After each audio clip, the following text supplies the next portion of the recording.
Hello students, ಈ ವಿಡಿಯೋದಲ್ಲಿ matrix ಸಂಬಂಧಪಟ್ಟ ಒಂದು ಪ್ರಶ್ನೆಯನ್ನು ಬಿಡಿಸೋಣ. ಪ್ರಶ್ನೆ ಏನಿದೆ, if A matrix has 18 elements, what are the possible orders? Possible orders ನಾವು ರೋ ಇಂಟು ಕಾಲಮ್ ಯಾವ ರೀತಿ ಎಷ್ಟು ಪ್ರಕಾರವಾಗಿ ನಾವು ಬರೀಬಹುದು ಅಂತ ಕೇಳಲಾಗಿದೆ. It can be have. What if it has 5 elements? ಈ 18 ಬದಲಾಗಿ 5 ಎಲಿಮೆಂಟ್ಸ್ ಇದ್ದರೆ ನೀವು ಯಾವ ಯಾವ ಪ್ರಕಾರದಲ್ಲಿ ನಾವು ಮ್ಯಾಟ್ರಿಕ್ಸ್ ಬರೀಬಹುದು ಅದನ್ನು ಕೂಡ ಕೇಳಲಾಗಿದೆ. ಓಕೆ, ಇದು ಬಹಳ ಸಿಂಪಲ್ ಇದೆ. ಇಲ್ಲಿ ನೋಡಿ, ಇಲ್ಲಿ ಕೊಡಲಾಗಿದೆ ದ ಪಾಸಿಬಲ್ ಆರ್ಡರ್ಸ್. 18 ಎಲಿಮೆಂಟ್ಸ್ ತೆಗೆದುಕೊಳ್ಳೋಣ ನಾವು. ಓಕೆ, ಮೊದಲಿಗೆ 18 ಎಲಿಮೆಂಟ್ಸ್ ತೆಗೆದುಕೊಳ್ಳೋಣ. ದ ಪಾಸಿಬಲ್ ಆರ್ಡರ್ಸ್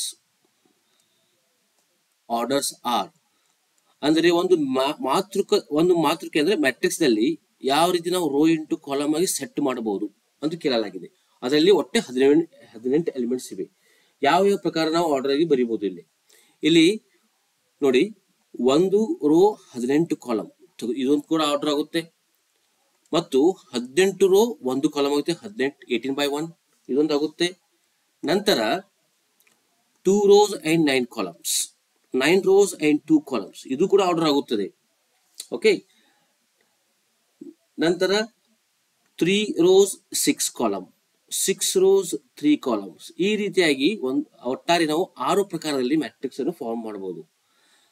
18 ಎಲಿಮೆಂಟ್ಸ್ ಬದಲಾಗಿ ನಾವು 5 ಎಲಿಮೆಂಟ್ಸ್ ತೆಗೆದುಕೊಂಡ್ರೆ ನಾವು ಯಾವ ಯಾವ ಆರ್ಡರ್ ಅಲ್ಲಿ ಬರ್ತೇವೆ ನೋಡೋಣ. Okay, if matrix has